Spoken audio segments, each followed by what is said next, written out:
Assalamualaikum warahmatullahi wabarakatuh. Oke, perkenalkan kami dari kelompok 5. Kami akan menyampaikan mengenai komunikasi tertulis. Saya Angela Bedevita Hermanus. Saya Naura Widoretno. Saya Jessica Panjepang. Silakan Jessica membaca. Wah, biar gak usah dikat, coba cerita Di sini ada pengertian komunikasi tertulis, yaitu adalah tindakan keterampilan menulis, mengetik atau mencetak simbol seperti huruf dan angka untuk menyampaikan informasi dari satu pihak ke pihak yang lain. Selanjutnya ada bentuk-bentuk komunikasi tertulis menurut Sutojo dan Setiawan 2003. 1. Ada memo. 2. Ada surat.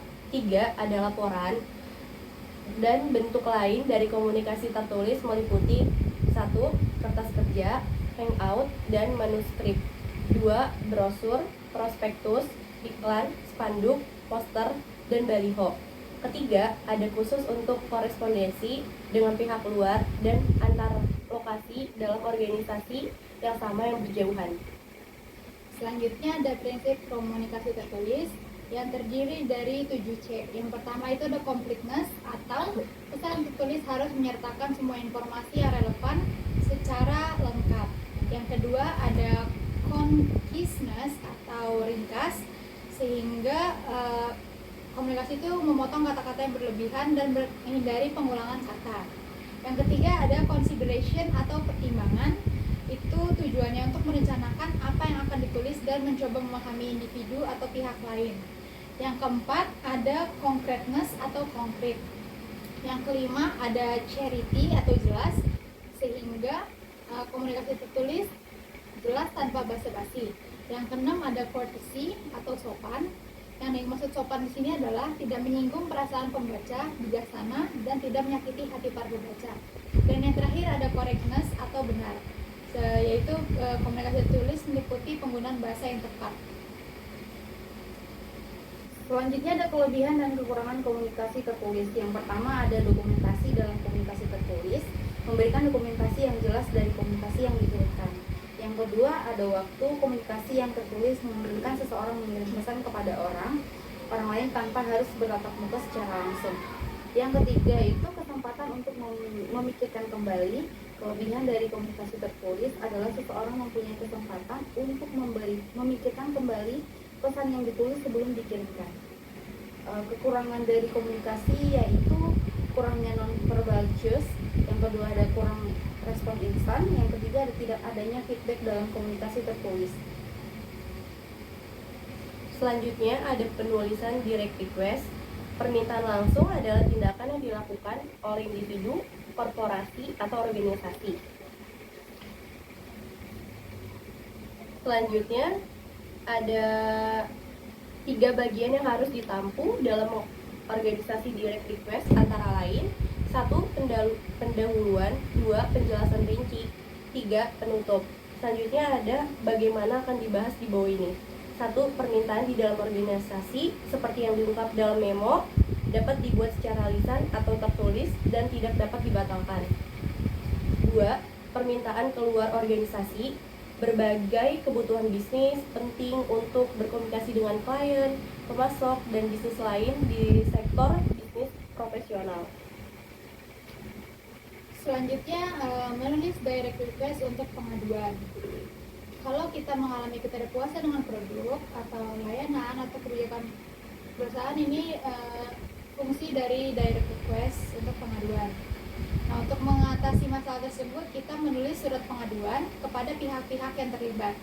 Nah, surat klaim adalah surat yang ditulis pelanggan untuk mengungkapkan ketidaksenangan mereka terhadap suatu produk, layanan, atau kebijakan perusahaan. Selanjutnya ada pernyataan untuk mengajukan permintaan langsung untuk keluhan secara tertulis. Yang pertama, mengembalikan barang yang dibeli dan meminta pengembalian uang dari harga pembelian. Yang kedua, meminta pengiriman barang yang baru dipesan. Yang ketiga, penggantian bagian yang rusak, seluruhnya ataupun sebagian. Yang keempat, ada layanan gratis. Yang kelima, turun harga karena barang cacat atau rusak. Yang keenam, pembatalan pesanan untuk suatu produk. Yang ketujuh, koreksi kesalahan penagihan untuk produk.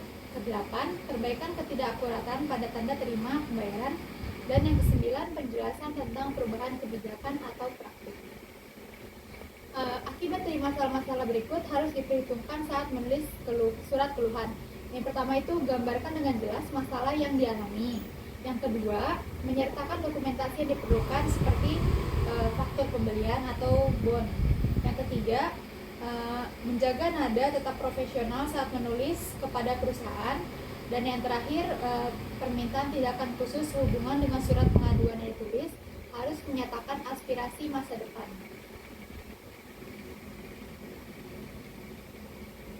Selanjutnya ada surat undangan, pesanan, dan reservasi. Yang pertama itu surat undangan, biasanya surat undangan ditulis dengan menggunakan teknik langsung. Yang kedua, biasanya disertakan dalam konsep utama paragraf pembuka. Yang ketiga, surat pesanan dan reservasi, saat menulis pesanan dan reservasi, metode langsung biasanya digunakan. Selanjutnya penulisan permintaan pesanan rutin dan positif.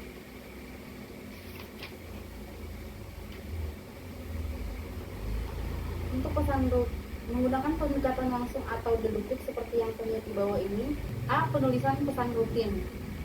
Dalam penulisan pesan rutin yang harus dilakukan pada pembukaan kalimat adalah pernyataan ide pokok atau main.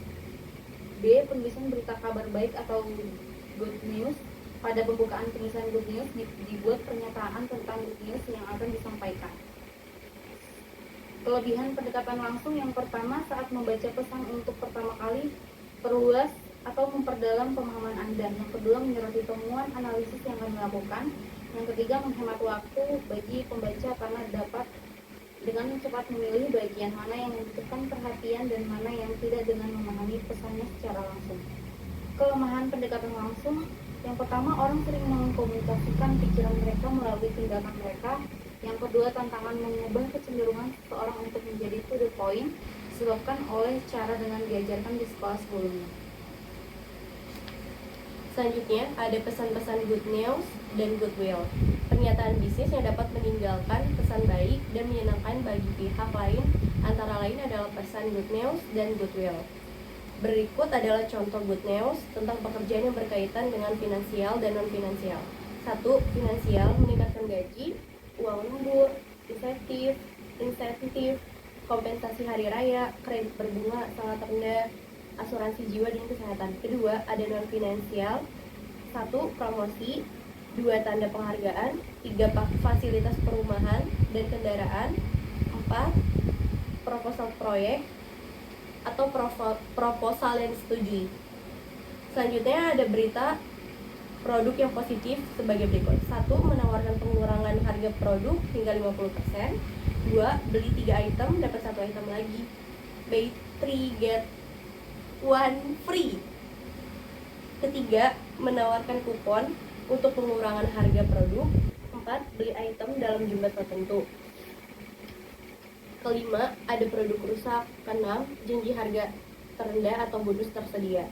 7. Jaminan layanan produk atau garansi. Selanjutnya ada pesan bad news. Pesan yang tidak menyenangkan dikenal sebagai berita buruk. Berita atau pesan yang tidak menyenangkan juga dapat dilihat sebagai kabar buruk untuk mendapatkan respon emosional seperti kekecewaan, ketidaksenangan, atau perasaan lain. Selanjutnya, intonasi secara signifikan meningkatkan efektivitas pesan korporat saat menyampaikan berita yang tidak menyenangkan.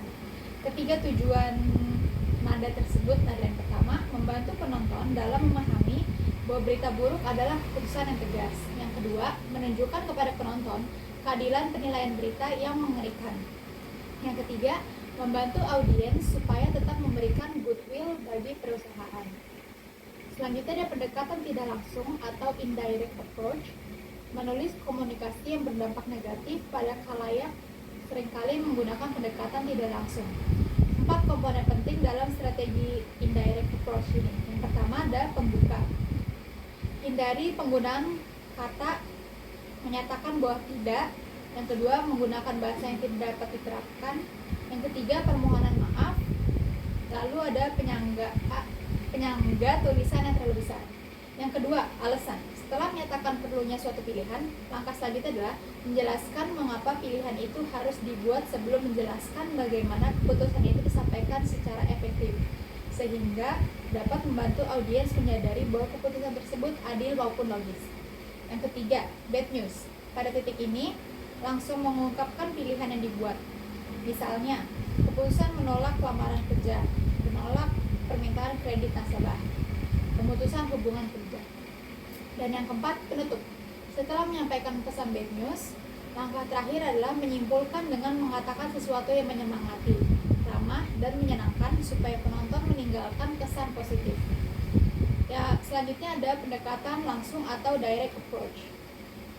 Ini dimulai dengan mengumumkan berita yang buruk, diikuti dengan argumen, dan ditutup dengan ramah.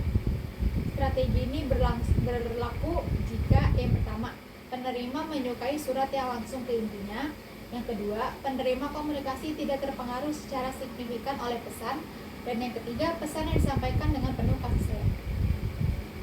Selanjutnya ada korespondensi bisnis. Korespondensi diartikan sebagai korespondensi dalam Kamus Besar Bahasa Indonesia, yaitu adalah kegiatan saling berkirim surat antara individu atau kelompok orang, dan korespondensi adalah peserta atau pelaku dalam kegiatan tersebut. Selanjutnya, surat menyurat. Berbagai aktivitas pertukaran informasi dan data bisa dilakukan dengan surat menyurat. Surat bisnis menghasilkan catatan tertulis yang bersifat permanen, rahasia, dan formal. Untuk itu, surat selayaknya mengikuti teknik dan etika penulisan sesuai dengan standar baku yang biasanya terdiri dari yang pertama, pendahuluan, yang kedua, detail atau rincian isi, yang ketiga ada kesimpulan atau penutup.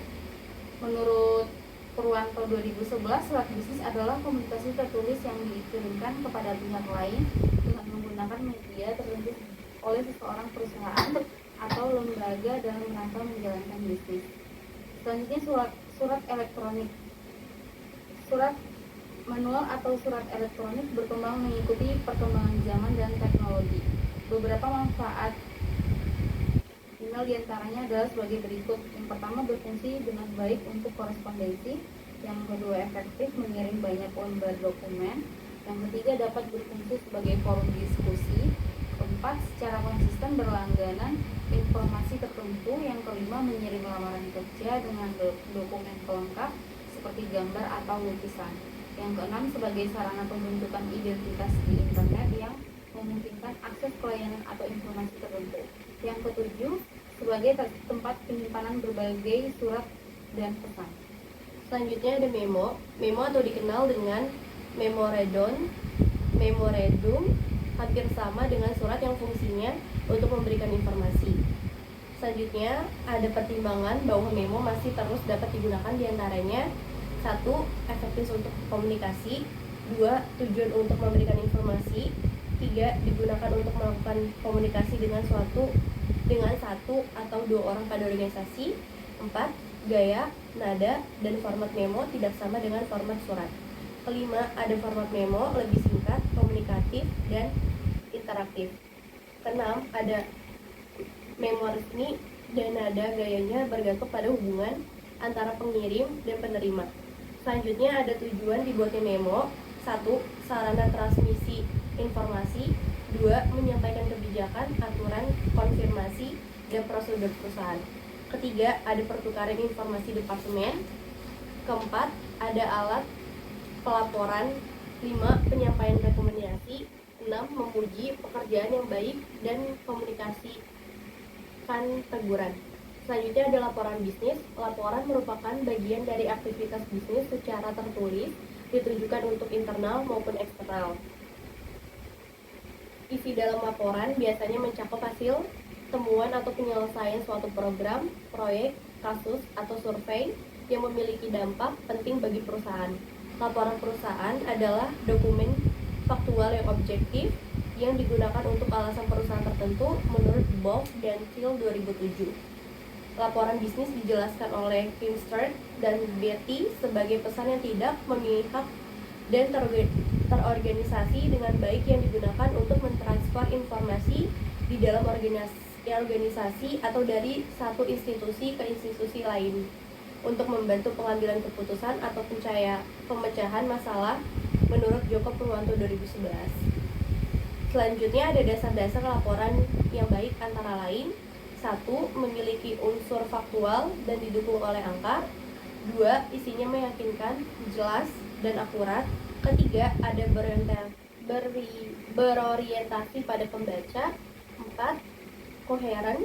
5. Tidak perlu memasukkan pendapat pribadi. 6. Rekomendasi dan tidak lanjut. Yang terakhir, tidak boleh menyimpang dan tujuan yang ditentukan.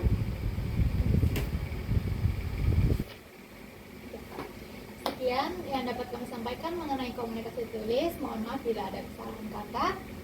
Wassalamualaikum Assalamualaikum warahmatullahi wabarakatuh.